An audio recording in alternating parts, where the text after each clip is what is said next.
नमस्कार दोस्तों, कैसे हैं आप लोग? आज है 26 जून, आप देख रहे हैं कमोडिटी समीक्षा, आपका अपना चैनल। सुबह के 11:30 हो चुके हैं और जिस हिसाब से मार्केट अभी मैं देख रहा था ग्वार का, काफ़ी ज़्यादा गिरावट ग्वार में, लगभग ये 1.3% की गिरावट, 1.4% की गिरावट ग्वार गम में और 1.2% की गिरावट ग्वार सीड में। तो मैंने सोचा कुछ अपडेट दूं आप लोग को, क्योंकि बहुत सारे लोग पैनिक हो रहे थे और हो क्या रहा है ग्वार के मार्केट में, इतनी गिरावट अचानक से आ कहाँ से गई। तो इसी पे ये वीडियो है और 5 से 10 मिनट में लूँगा आपका, और फटाफट बस क्या होने वाला है उसके ऊपर बस चर्चा करेंगे। लास्ट तक आप जुड़े रहेंगे। तो ग्वार की अगर पर्टिकुलरली बात करें या ग्वार गम का मार्केट आप देख रहे हैं, तो पिछला वीडियो जो मुझे रेगुलर बेसिस पे देखते हैं उनको मैंने बताया था कि ग्वार गम में एक डबल बॉटम जैसा पैटर्न बनते हुए दिखा है। एक बॉटम यहाँ पे था और दूसरा बॉटम यहाँ पे था, और यहाँ से मार्केट चढ़ने की कोशिश कर रहा था और अच्छा खासा जा भी रहा था। अगर ये डेली चार्ट पे अगर आप देखेंगे तो 1 2 3 4 5 6 6-7 दिन से लगभग कंसोलिडेट हो रहा था। ऊपर में जा रहा था लगभग 9600 और नीचे में आ रहा था लगभग 9480 9450 तक। इसी के बीच में ट्रेड होते हुए दिख रहा था। कल हमने देखा कि मार्केट थोड़ा सा नीचे नीचे आने की कोशिश कर रहा था, और आज जो गिरावट हुई, अगर आप देखेंगे जो लो बना 9355 के आसपास अभी तक का लो बन चुका है। तो अभी सिनेरियो क्या निकल के आ रहा है, आखिर ये गिरावट क्यों हो रही है? अगर ग्वार सीट में भी अगर आप देखेंगे तो ग्वार सीट में भी लगभग लगभग वही सिनेरियो, और जो सिनेरियो बन के आ रहा था ऑलरेडी, ये जो सपोर्ट था ये टूटते हुए हमें दिखा था 5070 के आसपास, और इसके नीचे फ्रेश सेलिंग बनती हुई दिखी थी। इसके नीचे मैंने आपको बताया भी था, ये जिस हिसाब से ये डबल बॉटम यहाँ पे बन रहा था, एक और ये दो, ठीक है, ये डबल बॉटम इसमें टूटते हुए दिखा है और मार्केट धीरे धीरे नीचे जाने की कोशिश कर रहा है। तो आगे चल के क्या सिनेरियो रह सकता है उसके ऊपर ये वीडियो है, लास्ट तक आप देखेंगे। सबसे पहले तो जानने की कोशिश करेंगे कि मार्केट गिर क्यों रहा है। तो कल जिस हिसाब से डेटा आया था, आपको भी पता है गवर्नमेंट अपने डेटा रिलीज करते रहती है, एक्सपोर्ट के डेटा, और हाल फिलहाल में गवर्नमेंट ने कल अपने अप्रैल मंथ के एक्सपोर्ट के डेटा ग्वार के रिलीज किए थे, और जिसमें ग्वार का जो एक्सपोर्ट था काफी ज्यादा निराशाजनक। लगभग लगभग अगर आप देखेंगे तो 9% तक की ग्वारगम के एक्सपोर्ट में गिरावट हमें देखने के लिए मिली थी। ओवरऑल अगर आप देखेंगे तो ग्वारगम का जो एक्सपोर्ट था पिछले साल के कंपेयर में अप्रैल में 9% गिरते हुए दिखा था। 19,456 टन के आसपास एक्सपोर्ट हुआ था, पिछले साल 21,409 टन। तो इस हिसाब से देखेंगे ग्वारगम का एक्सपोर्ट 9% तक गिरते हुए दिखा था। इसका मेन कारण हो सकता है क्योंकि अप्रैल की अगर आप बात करेंगे 2 महीना पहले किस चीज पे फोकस था, पूरे वर्ल्ड का फोकस जो था वो टैरिफ के ऊपर था। अमेरिका टैरिफ की बातें कर रहा था कि टैरिफ इंपोज करेंगे, फिर धीरे धीरे अमेरिका ने डेडलाइन दी थी। तो टैरिफ को लेकर जो बातें हो रही थी और ग्लोबल अनसर्टिनिटी बनी हुई थी मार्केट में, उसके चलते अमेरिका से स्पेशली इंपोर्ट कम हुआ था, और ओवरऑल एक्सपोर्ट जो था ग्वारगम का आप देखेंगे तो 9% तक कम होते हुए दिखा था। इसमें हर टाइप का ग्वारगम है जो केमिकली ट्रीटेड होता है, चाहे अदर कैटेगरी में यूज होता है, जितने भी कैटेगरी में यूज होता है सब ग्वारगम मिला के 9% तक कम हुआ था। लेकिन अच्छी बात क्या निकल के आई, कि अच्छी बात ये निकल के आई कि जो ग्वार मील का एक्सपोर्ट है वो 55% तक बढ़ते हुए दिखा है। तो होता क्या है कि अगर आप देखेंगे ग्वार मील का जो डिमांड है स्पेशली कैटल फीड इंडस्ट्री में लगातार बढ़ते जा रहा है, प्रोटीन कंटेंट बहुत ज़्यादा है। अगर आप कैटल फीड इंडस्ट्री की बात करेंगे तो उसमें जिस हिसाब से नए नए वेरिएंट निकल के आ रहे हैं, नई नई चीज़ें निकल के आ रही हैं, अगर आप देखेंगे DDGS अभी आ चुका है, सोया मील को रिप्लेस कर रहा है। उसी तरह प्रोटीन कंटेंट बहुत ज़्यादा होने के चलते इसका जो इस्तेमाल है लगातार, ग्वार मील का इस्तेमाल स्पेशली यूरोपियन कंट्रीज में बढ़ रहा है, और उसके हिसाब से आप देखेंगे मील का ग्वार मील का एक्सपोर्ट जो है 55% तक बढ़ते हुए दिखा है। ओवरऑल अगर ग्वार डेरिवेटिव की बात करेंगे, ग्वार गम और ग्वार मील को जोड़ेंगे तो 47,579 टन के आसपास का एक्सपोर्ट हुआ था, और पिछले साल के कंपेयर में 20% तक ईयर ऑन ईयर बेसिस पे ज्यादा है। तो इससे क्लियर पिक्चर ये निकल के आती है कि ग्वार गम का डिमांड कम हुआ है, लेकिन ग्वार मील का डिमांड लगातार बढ़ा है। अगर आप क्रॉस मार्जिन की बात करेंगे, सारी चीजों की बात करेंगे, तो जिस हिसाब से अभी प्राइस गिर रहे हैं तो डेफिनेटली ग्वार गम के प्राइस ज्यादा गिरे हैं ग्वार सीड के कंपेयर में, और इसका असर आपको प्राइस पे आज देखने के लिए मिल भी रहा है। अब बात कर लेते हैं थोड़ा सा लेवल्स के हिसाब से। दूसरी चीज है कि मानसून की भी बात करेंगे। मानसून अभी थोड़ा सा सक्रिय हुआ है और धीरे धीरे आप देखेंगे तो राजस्थान में इंटर कर चुका है, और आगे चल के जो सोइंग नंबर है धीरे धीरे आपको बेहतर होते हुए दिख सकते हैं। ओवरऑल सोइंग पिछले साल के कंपेयर में मैंने वीडियो भी बनाया था, आपको बताया था कि लगभग 1,30,000 हेक्टेयर के आसपास सोइंग पिछले साल के कंपेयर में थोड़ी स्लो ही चल रही है। लेकिन जिस हिसाब से भी सिनेरियो है, आगे चल के मौसम बढ़िया होने की संभावना दिख रही है, उसके चलते भी हो सकता है मार्केट तोड़ने की कोशिश की जा रही है। लेकिन मैं आपको बता दूं कि ओवरऑल सप्लाई, ओवरऑल स्टॉक के हिसाब से आगे चल के सप्लाई काफ़ी ज़्यादा टाइट रहने वाली है, स्टॉक्स काफ़ी ज़्यादा कम रहने वाले हैं और उसका असर आप देखेंगे जुलाई में अच्छी खासी खरीदारी होते हुए दिखेगी। सीजनैलिटी मैंने आपको दिखाई थी और जनरली जून में ग्वार के प्राइस नीचे रहते हैं और मुझे लग भी रहा था कि जून में नीचे रहेंगे। जो मेन तेजी आएगी आपको जुलाई में आएगी, आप याद रखिए। और जुलाई के हिसाब से अगर आप देखेंगे जून में आज और कल 2 दिन बचे हुए हैं, उसके बाद फिर सैटरडे संडे आएगा और फिर 30 तारीख यानी कि जून में 3 दिन बचे हुए हैं, उसके बाद जुलाई, और जुलाई में फ्रेश खरीदारी ग्वार में आनी स्टार्ट हो जाएगी। तो घबराना नहीं है। लेवल के हिसाब से देखेंगे तो अभी भी जो मैंने पैटर्न बताया था आपको, शार्प पैटर्न, ये अभी भी वैलिड है और इसका जो सपोर्ट निकल के आ रहा है ये 4950 के आसपास आ रहा है। तो ग्वार सीड में अगर गिरावट होती है, अगर किसी ने बाई करके रखा हुआ है ग्वार सीड, तो जो नेक्स्ट सपोर्ट अगर आप देखेंगे तो यहाँ पे 5000 के आसपास यहाँ पे सपोर्ट आते हुए आपको दिखेगा। ठीक है, क्योंकि बायर्स और सेलर के हिसाब से भी आप देखेंगे तो आज आगे चल के एक्सपायरी भी है ऑप्शंस की, 28 तारीख को एक बार देख लेते हैं ऑप्शंस की एक्सपायरी के हिसाब से कहाँ पे सबसे ज़्यादा पोजीशंस बने हुए हैं।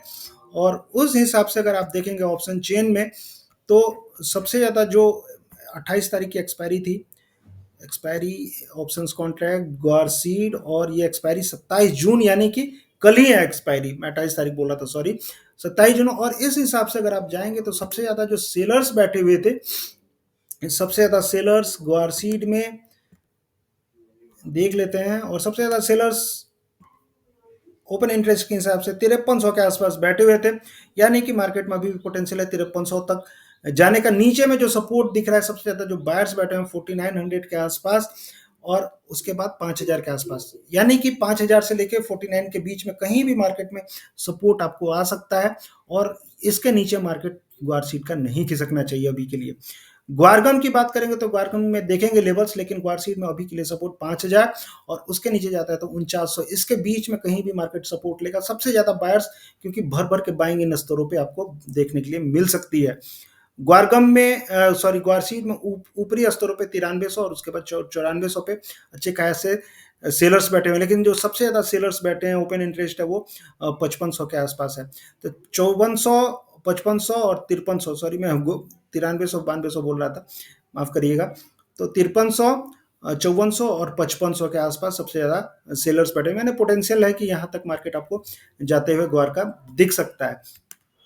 तो लेवल्स के हिसाब से हमने देख लिया, और अभी आज की अगर आप बात करेंगे तो आज के हिसाब से अगर आप रिट्रेसमेंट अगर पकड़ के देखते हैं, रिट्रेसमेंट भी एक बार देखने की कोशिश करते हैं, और रिट्रेसमेंट देखेंगे तो मुझे लगता है कि ये कितना परसेंट रिट्रेस हो चुका है इन निचले स्तरों से। मार्केट 61% से नीचे खिसक चुका है, और जो लेवल्स आ रहे हैं लगभग 78% के आसपास, 5020 के आसपास। तो मान के चलिए 5000 तक मार्केट सपोर्ट लेने की काबिलियत रखता है। आवरली चार्ट में देखेंगे तो आवरली चार्ट में ग्वार सीट काफ़ी ज़्यादा ओवरसोल्ड, तो ये एक तरह से लेवल्स अच्छे खासे खरीदारी के इन स्तरों पे आपको हो सकते हैं। आप देख सकते हैं कि आवरली लेवल्स में, आवरली चार्ट पे मार्केट जो आरएसआई है 29-30 के नीचे खिसक चुका है। तो एक तरह से मार्केट जब 30 के नीचे खिसकता है आरएसआई तो ओवरसोल्ड में हो जाता है। तो जो भी गिरावट 5000 के आसपास, वहां से खरीदारी के मौके आपको ग्वार सीड में बनते हुए दिख सकते हैं।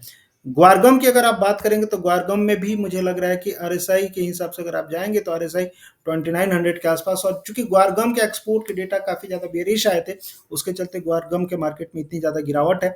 लेकिन धीरे धीरे आप देखेंगे मार्केट आपको यहाँ से सुधरते हुए दिखेगा, क्योंकि ओवरऑल जो डबल बॉटम की मैं बातें बोल रहा था वो डबल बॉटम अभी भी इंटैक्ट है 9300, और 9300 अगर नहीं टूटता है तो पॉसिबिलिटी रहेगी कि मार्केट आपको ऊपर जाते हुए दिखेगा। एक चीज मार्केट में घूम रहा है कि अगर 9300 लेवल टूटेगा तो नेक्स्ट लेवल क्या हो सकता है, कोई 8800, कोई कुछ बता रहा है। तो मैं भी आपको बताता हूँ, अगर 9300 के नीचे अगर क्लोजिंग दे देता है मार्केट और लगातार अगर रहता है तो मार्केट में पॉसिबिलिटी क्या आ सकती है, उसके हिसाब से जाएंगे। तो बहुत पहले ही मैंने आपको बताया है, और जो लोग रेगुलर बेसिस पे देखते हैं तो उनको मैंने बताया है कि 9300 के नीचे जाएगा तो काफ़ी मुश्किल आ सकती है।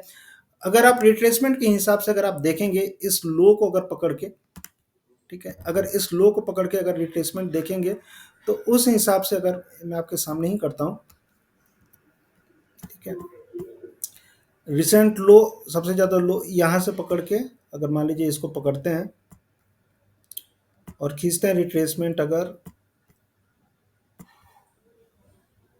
ठीक है, तो उसके हिसाब से आप देखेंगे तो मार्केट जो है यहाँ पे कहीं पे सपोर्ट लेते हुए दिख रहा था 50% क्रेडिट, इसके नीचे जो 61% आ रहा है, ठीक है, ये वीकली चार्ट पे ये काफ़ी ज़्यादा नीचे आ रहा है, लेकिन इसके आधार पे मत जाइए, ठीक है, इसके आधार पे मत जाइए, इससे पहले का एक बार लो पकड़ने की कोशिश करते हैं, ये वाला लो पकड़ के देखते हैं कहाँ तक मार्केट आने की कोशिश कर रहा है। तो यहाँ से पकड़ते हैं, और ये जो बातें हो रही हैं शायद इसी के लिए हो रही हैं।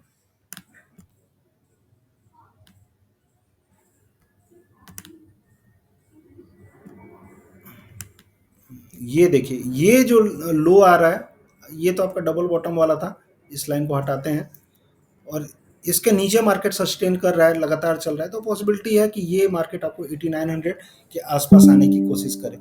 तो कहने का मतलब ये है कि अगर ये डबल बॉटम टूटता है, अगर लंबे सिनेरियो में अगर आप देख रहे हैं, ये डबल बॉटम जैसा बना हुआ है, एक बॉटम ये और एक बॉटम ये, ठीक है, तो ये डबल बॉटम अगर टूटता है, कि एक बॉटम ये है और दूसरा बॉटम ये, अगर ये टूटता है तो मार्केट हो सकता है 8900 तक भी आ जाए। ये बहुत पहले ही मैंने आपको बताया हुआ है, जब तक 9300 जिंदा है तब तक उम्मीद जिंदा है, अगर 9300 टूटता है तो उम्मीद है कि ये 8900 से लेकर 9000 तक भी जा सकता है। तो ये सिनेरियो आपको दिमाग में रखना चाहिए, लेकिन मुझे लगता है कि तेजी आ सकती है।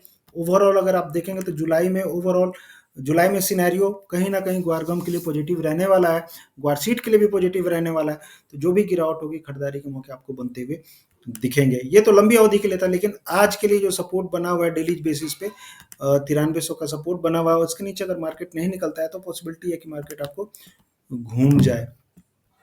देखते हैं क्या होता है, मार्केट है, रिस्क बना हुआ है, ग्वारगम के एक्सपोर्ट के डेटा उतने बेहतरीन आए नहीं है, अगर इसको टूटता है तो फिर आपको निकल जाना है, जो भी बाइंग में बैठे हुए हैं। अगर नहीं टूटा, अगर यहीं से घूमा, तो फिर तो पॉसिबिलिटी रहेगी अपसाइड में, तो उस हिसाब से अपनी रणनीति रखें। अगर 9300 के नीचे मार्केट क्लोजिंग दे देता है तो फिर मान के चलिए कि 8900 से लेकर 9000 तक भी मार्केट जा सकता है। अदरवाइज अगर यहीं से मार्केट घूमा तो ग्वारगम का जो प्राइस है ऊपर में 10,000 तक के, पहले तो 9600, फिर धीरे धीरे 10,000 जाएगा, लेकिन मुझे ऐसा लगता है कि ये लेवल्स नहीं टूटने चाहिए, मार्केट घूमना चाहिए, लेकिन मार्केट है, कुछ भी होगा, लेकिन उम्मीद रखिए, और उम्मीद पे ही दुनिया कायम है, और ग्वारगम में भी जिस हिसाब से अभी सिनेरियो बना हुआ है, उम्मीद आपको रखनी चाहिए। देखते हैं, आज की क्लोजिंग काफ़ी ज़्यादा इंपॉर्टेंट है। तो ये था ग्वार पे मेरा अपडेट, आपको कैसा लगा आप बताएंगे, और ऐसे ही फ्रेश अपडेट्स के लिए आप जुड़े रहें, और जो लोग पहली बार देख रहे हैं उनको यही है कि सब्सक्राइब करें, और सबसे बड़ी बात है कि उजुल फुजूल आके ना बोले, कोई जोर जबरदस्ती नहीं है कि आपको देखना ही है और जो मैं बोल रहा हूँ करना ही है, ये आपके मन के ऊपर है, करना है नहीं करना है, क्या करना है ये आप जाने, क्योंकि ये जो भी वीडियो बनाता हूँ मैं एक तरह से एजुकेशनल पर्पज़ के लिए बनाता हूँ, और जो भी ट्रेड करना है आपको अपने अपने बुद्धि विवेक से करना है। तो मिलते हैं फिर नेक्स्ट वीडियो में, तब तक के लिए थैंक यू, जय हिंद, धन्यवाद। ज़्यादा से ज़्यादा तक लोगों तक पहुँचाएँ ये डिटेल्स, और बताएं कि ग्वारगम का एक्सपोर्ट का डेटा थोड़ा कम है, लेकिन ओवरऑल ग्वार का जो डेटा है एक्सपोर्ट का वो काफ़ी ज़्यादा बेहतरीन है, तो मार्केट काफ़ी ज़्यादा गिरना नहीं चाहिए, रिकवर हो जाना चाहिए। मिलते हैं फिर नेक्स्ट वीडियो में, तब तक थैंक यू, जय हिंद, धन्यवाद।